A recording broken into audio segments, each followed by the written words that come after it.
You're listening to Health Innovators, a podcast and video show about the leaders, influencers, and early adopters who are shaping the future of healthcare. I'm your host, Dr. Roxy Mooney. Welcome back to the show, Health Innovators. On today's episode, I'm sitting down with Daniel O'Connor, who is the consultant and principal for Kickstart Plus. Welcome to the show, Daniel. Thank you, Dr. Roxy. How are you?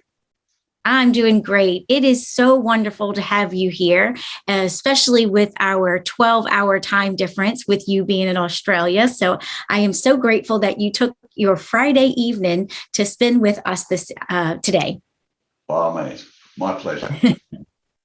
So I like to start off every episode with our guests being able to give a little bit of background information and kind of what you've been up to these days. Okay, well, for the last 38 years, I've done really one thing, and that is commercialize intellectual property.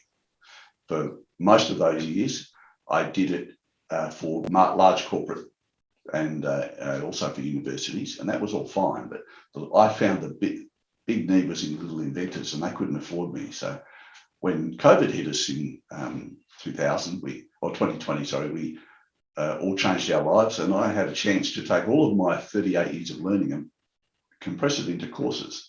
And I've made those filtered out onto line so people can actually go online and do a self-paced learning course and learn how to do it. And I've been able to share corporate style information at inventor prices. So that's been good because I think there's been a lot of angst with inventors. We've all heard about our 97% don't get off the ground. And I have a reason behind that, why that is. And I've believe what I give people a chance to learn will actually cure that. So I imagine that you learned quite a bit over the last 38 years of helping inventors commercialize their innovations. Yeah, well, one of the keys for me is that people focus on their product, and the product doesn't have the value. The value is actually in the commercial model that you wrap around the product. And if you do that right, that's the interface between your product and the need. So you're out there with a product which is going to satisfy a need or it's going to solve a problem. And if you always search for that problem and work backwards to the solution, you'll always have something that will have demand, provided your pricing and costing is right.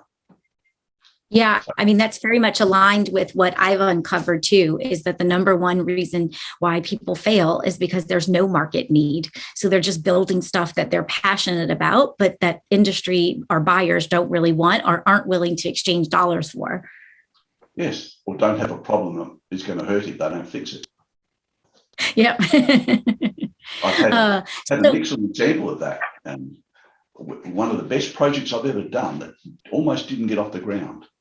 If you want, I can spend 5 minutes and tell you about it. Yeah, let's do it. Yeah. The product's called Peloton. It's still out there. It was 4 clients of mine who are off the scale in Asperger's syndrome. These guys are really, really focused. 2 of them are PhDs. One of them traveled the world for 8.5 years to teach himself 27 languages so he could come back and program in different languages. And they wrote a software program in 28 languages, English being one of them. I don't know whether you're aware that if you buy a TV from Japan and you have a remote control on a TV and you hit the remote, there's an EEPROM, an erasable programmable read-only memory chip in the remote and one in the TV, and they talk to each other. Well, they're all programmed in English because English is the way we program, and we have for the last 60 years. So now these guys have developed a way so if somebody was sitting in Africa and could only speak Swahili and wanted to put up gates for irrigation and manage them from his iPhone, he could do it by programming in Swahili. Or he could do Urdu or Hindi or Russian or Korean or Kanji, or anything he wanted to do. He could do it all in those languages and then flip it into English to examine it before he could then program it onto an EEPROM. What it meant was it got rid of all these things like we have problems like English language is very complex. We have words like reverse, which can be turn around, it can be go backwards, it could be flip, it could be invert. There's a lot of different meanings for English, and these guys had to overcome all of that. So it was a big problem for them. So they worked it all out, they wrote the languages, and then we took that project off to Japan because we wanted to sell the idea that the Japanese companies could program in kanji and not have to worry about English anymore. And their response was very telling. They basically said, we don't have a problem. It's not broken. We're not going to fix it. So these guys went back to the drawing board and, well, what do we do with this? It was a beautiful program. And then it became, well, why don't we teach people how to use it so they'll adopt it? But I don't know whether you know much about programmers, but programmers are very tribal people. If you learned in C++ or Clipper or Fortran, that's really the language you're going to stay with for most of your life, and you'll enjoy working in that language, and you'll expand the programming language to fit those, so you don't have to go outside it to do other functions. So, and that's great for you, but it means that they couldn't get you to transfer over to their software, which could be in all these languages. So it pretty much killed it off unless they could get people at schools, and the education departments just couldn't believe it could be done. So it became quite an issue. But eventually, the way we solved it was quite interesting because, as I mentioned, they were Asperger's, and these guys didn't think outside any boxes. They were very, very centrally focused. And what I said to them was, we sat down in a project status review meeting, and we said, this has failed so far, but it doesn't mean it's over. It's a great product. How do we get it going? Well, what we have to do is now take it backwards and go find a problem that this can solve. It means you're going to have to use your language to go and create a solution to a problem that you find out there. And they said, what sort of problem? And I said, well, let's make it a business problem, because business people have more money than others to spend on solve business problem. So they Googled it, as you do. They didn't want to create any problems. They didn't know what a business problem was. And what they found was, from 1903, one of the biggest problems in business was Wanamaker paradox, if you know the Wanamaker paradox. John Wanamaker owned, I think it was Macy's in Philadelphia in 1903. And it was the big first department store in the world. And he was quite successful in it and spent a lot of money on advertising it. But one of the things he found was, and he made a statement which became the Wanamaker paradox. He said, 50 cents in every dollar that I spend on advertising is wasted. I just don't know which 50 cents. So, and that was the problem that nobody could ever solve, because ad agencies don't want you to know, and they want you to spend more money. That's all they want. They don't want to admit that half of the money they spent was wasted and the other half did all the work. So it becomes quite problematic.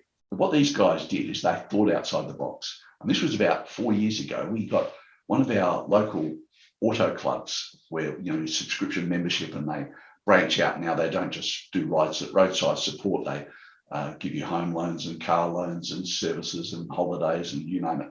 They had 23 different products in their list across 21 different media that they used, from TV, radio, billboards, you name it, everything they used.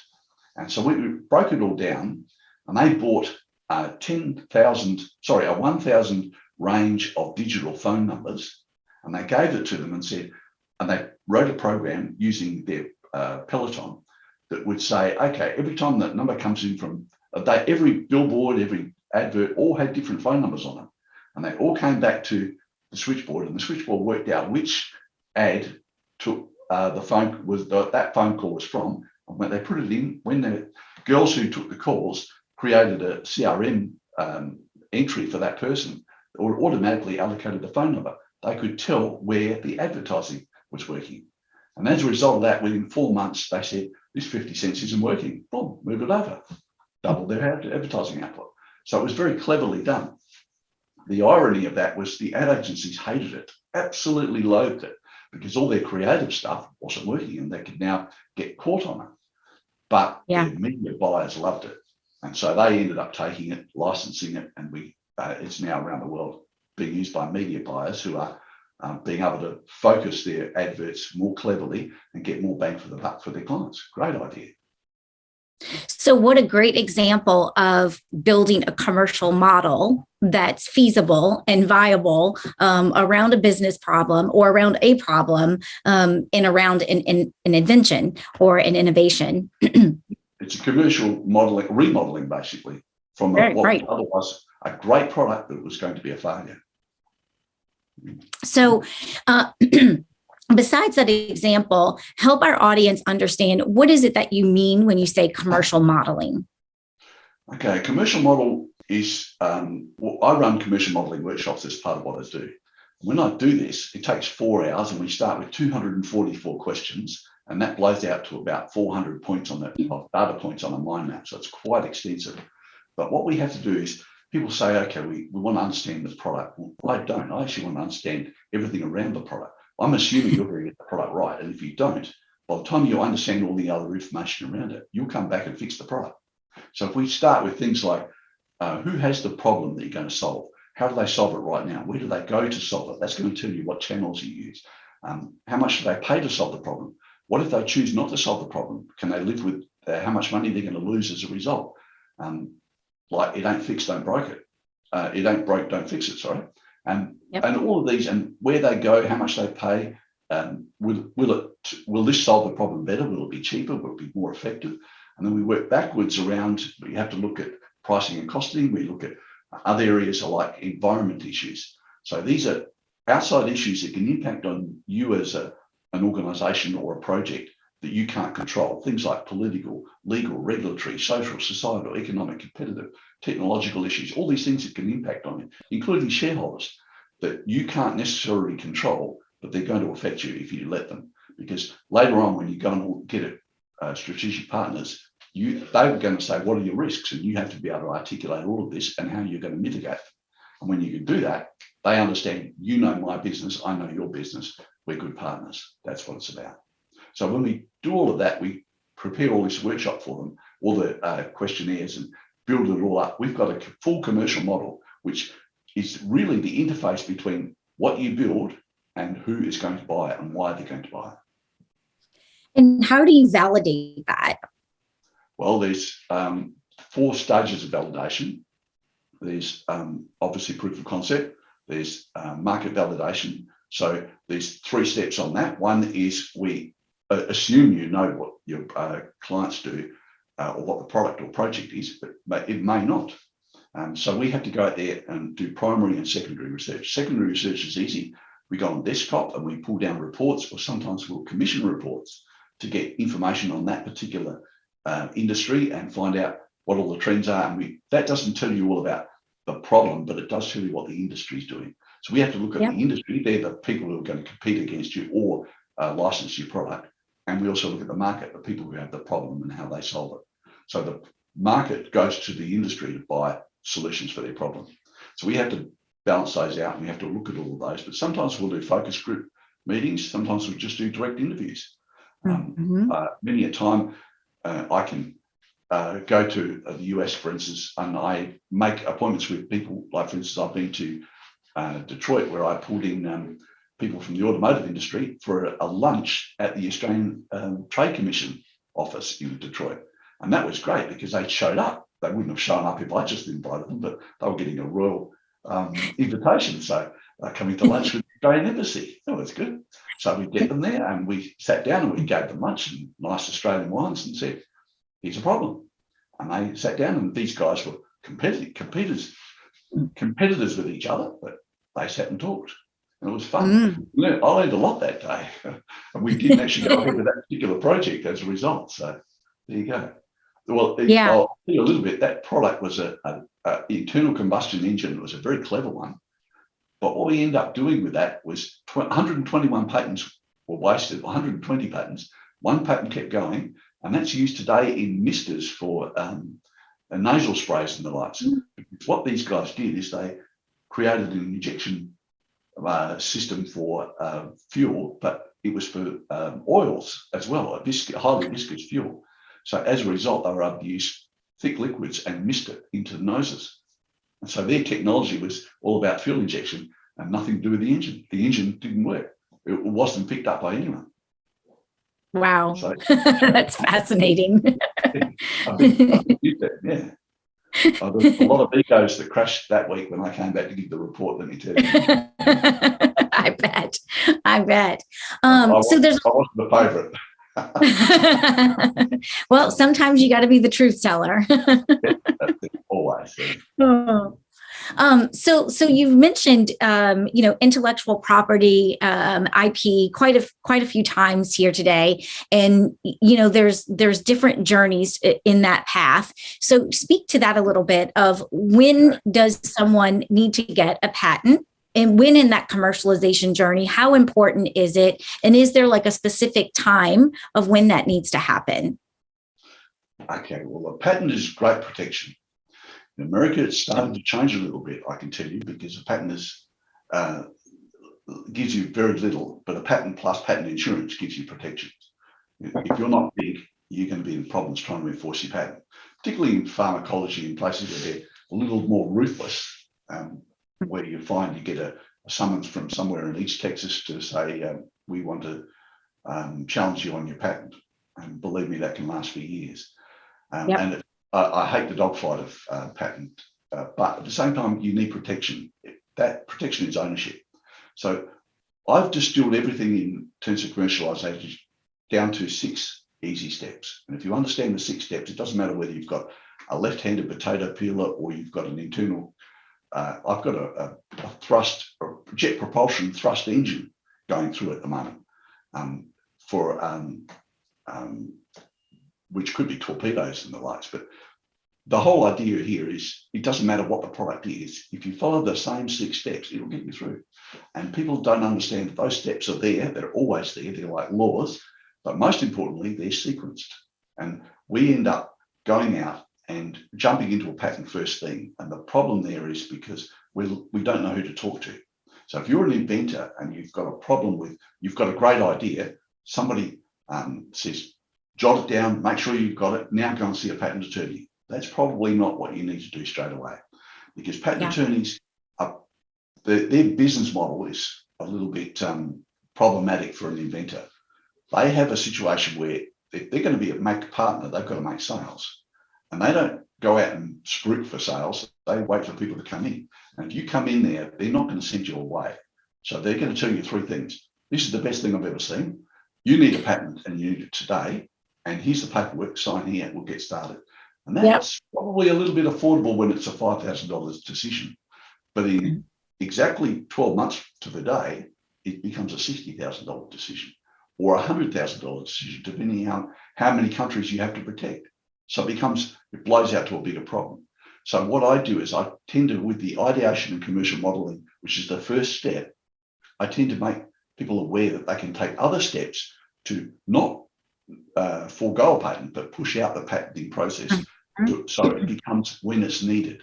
Because I like to get a patent provisional drafted, but not lodged, and use non-disclosure agreements, waiver of rights agreements. So if you're working with somebody to help develop it, particularly universities, they must waive the rights to any other ideas that come up as a result of your collaboration with them. So then you can still own all of that as the inventor. So there's a lot of important things like that. There's also non-compete agreements, which are difficult to get when you're talking with engineering firms, getting someone, a design engineer, to work on something. You've got to make sure he doesn't work on something similar. So, but anyway, you can work through all those agreements and you can keep your product secret up until a point where you're ready to fund it. And even when you pitch, you don't pitch to 300 people. All of that's gone now. We usually get our money in 4 pitches or less, and there's a way to do that. And as a result of that, we can put them down to a non-disclosure agreement, and we can say, we will show you the provisional patent, which will be lodged the day before you give us money, because we're not going to, we want a full 12 months before we have to convert that patent, and we don't want to pay for it. You don't want to pay for it. We want the project to pay for it. So it must be earning cash by 12 months. So that's the sprint to the start, if you like. So I can't tell you how many people I've come across who have actually reached out to me and said, I've got 8 patents, I've got 12 patents, no commercial model. But it's kind of like a patent collector and kind of looking for a problem. And I think that could probably be its own business, but very different than what we're talking about here with the intention of actually bringing something to market. Yeah. And a patent's really just a license to sue somebody. It's very little else. People think about licensing. Well, licensing is great, but you license a commercial model. The patent just gives that the buyer or the licensee some protection for that. Hey, it's Dr. Roxy here with a quick break from the conversation.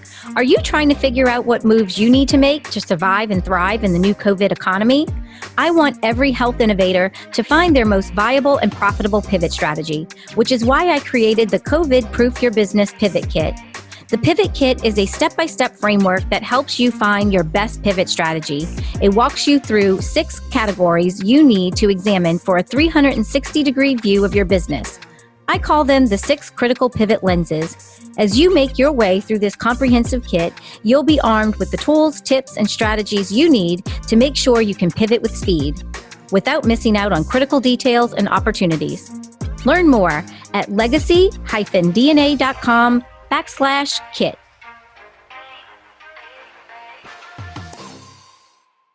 So let's go back to this comment that you made around investments with 4 pitches or less, because Okay. I can tell you that most people in our ecosystem are not going to believe it.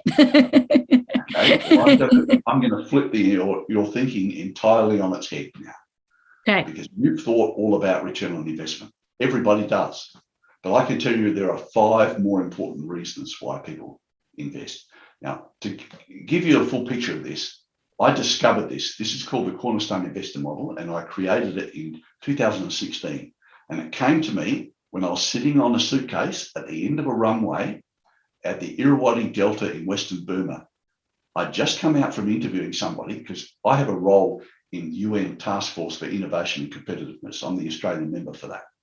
And we were doing a project in 2016. We're writing a desktop book, coffee table book. And it's called Innovation from Adversity. And the whole idea was we set out to interview 80 innovators who had no access to resources such as universities, government grants, and bank loans and things, where they had to, from dirt, pick up and create stuff. And so this was low-level innovation, but we're able to become successful. Now, in order to determine what success was, because it's not going to be $5 million or $1 million or $100, so we said they had to be independent enough that they were supporting their families and their communities, so giving back into their communities. We felt that would be registered as success. So we decided to do it right across developing countries only, and we work on people who didn't have resources. Some people don't have internet and they still create stuff. I had a guy in northern India who created air conditioning without any electricity. So very clever way of doing it. He could cool a room like you wouldn't believe in tropics. And really all he did was the top level of his house, he took out every second brick and put the 2-litre Coke bottles, plastic Coke bottles, and chopped the end off, an inch off both ends, put them into the concrete. And that was enough to create vortices as the air flowed through and take it out the other side. He cleared the air out of that room very quickly. So it was a Venturi effect. Creativity and chaos. Yes. Yeah. So what we did, we set out to interview 80 people, and we ended up doing about 46, I think. But what we were doing, we were hiring students, bilingual students from different universities around the world, and they were interviewing people, and then they were coming back, doing an interview one day and taking photographs, sending it all to us overnight. We'd listen to it in English because they would interpret it and then send us the translations. And we would then write back to them or email them and say, that's good, or we need better photos or whatever, just for the book. So people were doing that. We were collating all this information. It took over a year. But while I was doing this, I was doing an interview, which I did in person in Irrawaddy, which is in Western Burma. And while I was there with an interpreter, I come back after the interview and I just asked them my set of questions. And I'm sitting waiting for this little, what they wanted to call an aircraft, to come and pick us up and take us back to Rangoon. And while I was there, I was listening to one that was just done in Doha or Dakar. I think it was Dakar in Bangladesh. We had a lady there doing an interview with somebody, and she asked a question which I just asked, and the same answer, which was totally unique, came back. And I thought, what a coincidence. So when I got back to my hotel, I dived into several other interviews and found I was getting the same response. So the question was all about we also interviewed not just the inventor, but the people around them. And we interviewed the funders, and we said, why did you jump into this project? And they came back with different answers. And so I'm going to share those with you in a minute, but just to give you an idea, we wanted to check that, validate that. So what I did was using not very scientific validation, but we interviewed some of my clients in Australia, Singapore, US, and Canada. We asked them one question. We went to the inventors and we said, can we talk to the people who invested in your project? They gave us the phone numbers and everything else. We said, rang them up, said, who introduced ourselves. We said, what made you jump into that project? We didn't say, why did you invest? We just asked, what made you jump into that project? And what we found was, firstly, there was 4 things that differentiated them from what we considered was our target market, which is high net worth individuals who wanted a return on investment. Firstly, nearly all of them were not investors. They just got in for other reasons. The next thing was none of them invested for a return on investment. ROI just didn't count for them. So that in itself just kind of blew us away. And there was also a high level of cash top-ups. A lot of these people, when they dived into these projects, they didn't actually all put in just, let's say, $1 million or $100. They put in, some of it was cash, some of it was services, some of it was access to equipment, some of it was accommodation within their factories or whatever. So it was a lot of different cash top-ups, non-cash top-ups, sorry. And almost none of them at the early stage were high net worth individuals who came into the projects. So that kind of blew me away because I was always hunting and begging, that cycle of hunting and begging that we do for high net worth individuals. Oh, Yep. You've got a nice watch on. I need to talk to you about a project I've got. I shudder when I think of it now. But as a result, I discovered that return on investment is a big issue, but it's number 6 out of all the issues. And this was, we did a modal average rather than any other median or mean average. We just did modal average. And we came up with the top 6 because number 6 was return on investment. It's pretty important to know what that was. But just going through the other 5, number 5 was novelty. Yes, you have to have something that's a little bit different. And if you don't, why people just aren't attracted to something that's the same as something else, even if it'll make money. It's very little attraction there. The next one is you had to have an exit plan. A lot of people never thought of that. Investor doesn't get in to get money. They get in to get out, and they only make money when they get out. So if you don't have that natural pathway to exit, which might be we're going to sell the company at this point and split up, or I'm going to buy the company from you, or you're going to buy the company from me. But either way, you know what's happening and when. And even if they don't take that exit point, they've got it stated for them. That was important. The next one was we had to show them that we understood what the risks were and we managed it. Remember, I talked about that the ideation commercial modeling workshop that I do, the 244 questions, and I look at the environment. That's the risks. We need to understand what the risks are so they can say, these guys understand the risks. So therefore, I can be safe that they'll have mitigated some of that risk. The number 2 reason was the commercial model. It's always going to be high, but I thought it'd be number 1, but it wasn't. It was actually number 2. The number 1 reason why people invest in projects was not return on investment. It's always leverages. And people don't understand what leverages are. And if you get an understanding of what leverages are, you'll own that process forever. I've actually got a free ebook, and I can give people a download for it if they wanted to. They can go to the website and get it.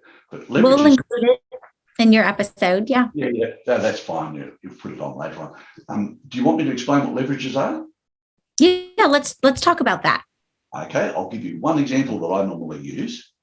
Let's say I have an invention for a wheel alignment system that can do wheel alignments for $50. Everyone else out in the market doesn't. It costs them $100 to do a wheel alignment. And you own 10 outlets in your city of tires. So you sell a lot of tires, you fix wheels, etc. You've got, you're well established. Let's say you've got 30,000 people on your customer list. You're a smart operator, so you've divided those into A list, B list, and C list. Your C list customers bought from you once, you never saw them again. B list buy from you when you have specials and very little else. And A list are people that always come back to you because they love your service. So you want to turn your C listers into A listers and B listers up to A listers as well. How do you do that? By emails and by giving them specials and nurturing them, basically. I come along with this wheel alignment thing and I say, give me $1 million and I'll build 15 of these machines. The first 10 will go inside your 10 outlets and I'll own them, but we'll work them together for the first 12 months. At the end of 12 months, you can buy them. But you have exclusive rights to these in your city for the next 12 months. So you've got the first leverage you're getting is limited availability. No one else has that, limited access. No one else has access to it. The next one is you then write to your customers and say, I'm doing $99 for the next month. I'll do wheel alignment and a free tyre check. Now you're going to sell a lot of wheel alignments, but you can sell a lot of tyres as well. So your average is probably going to be about a $400 sale, because people will buy $600 worth of tyres because they came in for a wheel alignment because their tyres were playing up. And if they've got a bad wheel alignment, they've got bad tyres. So what happens? You sell tyres. So as a result, you're making some good money out of this, and you'll recover your $1 million. You can calculate before you start how many bookings you need to recover your $1 million. But that's not my money. That's just you earning money on site, because you're able to leverage the fact that you own an aligned business. And that's good for me because I've got access to my $1 million. Now, so the leverage is reciprocal trade. But then we've got limited access for limited time. And another leverage, and I do 14 different leverages on companies, but when I measure them. But another leverage might be that instead of you giving me $1 million, I don't need money. I want you to pay the steel guy, the guy that does the CNC pressing, the guy that builds the control box, the guy that makes the hydraulics, the guy that does the wiring harness, the guy that does all together the fabrication, and the guy that tests it and approves it. All those guys need to be paid. Well, if you pay those bills direct instead of paying me, your accountant's going to say, congratulations. As a collaborative research partner, you get the tax deduction. I don't. So it means that you're giving me $1 million. You're actually paying $1 million for the bills. And for that, you're getting, well, might be half my company, whatever I've decided to, in equity I'm giving you. But more importantly, you've got 50 cents in the dollar back from a tax deduction because you've done research and development.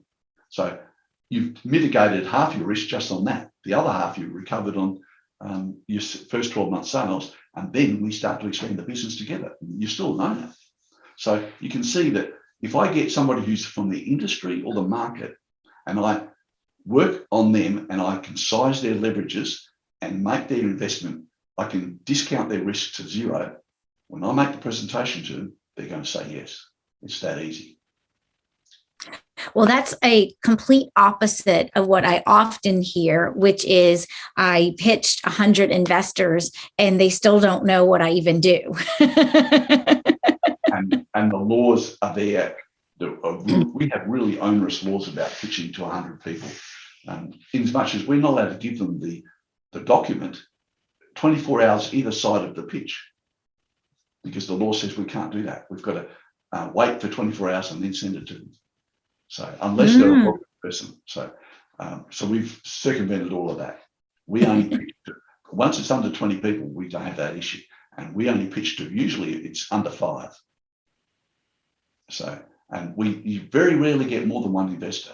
That's a cornerstone investor, one party. And because we're very early stage, we are at ideation commercial modeling stage. We haven't got cash flow. Most of our projects haven't got off the ground yet. They're just coming out of the idea phase. They've done the research. They know they've got something sometimes even patenting, and they're ready to go. And we then are commercializing it and raising the capital. And that capital is usually quite more expensive than others. We don't ask for a lot of money necessarily.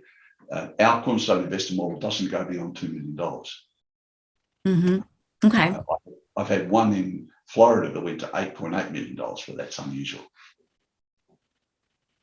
So Daniel, as you think about it, our audience are 100% dedicated to healthcare and different innovation types within the healthcare industry: service, tech, software, med device, pharma, et cetera. And they're all at different stages. What are some of the other tips or lessons learned that you would want to share with them? Okay, I'll share you a story that I think was probably the best lesson I learned in pharmacology. Well, this wasn't so much, there was a pharmacology company involved, but the inventor had a product which was basically, it was advanced wound care for diabetic ulcers. So diabetic ulcers, for your clients that don't understand, it's really hard to make a diabetic ulcer heal over. And so if you can deliver what they call a single oxygen under the thin film, that coats the wound, it'll heal a lot faster, but really significantly faster. And so these guys were able to do that just by accident, and it was just brilliant the way they did it.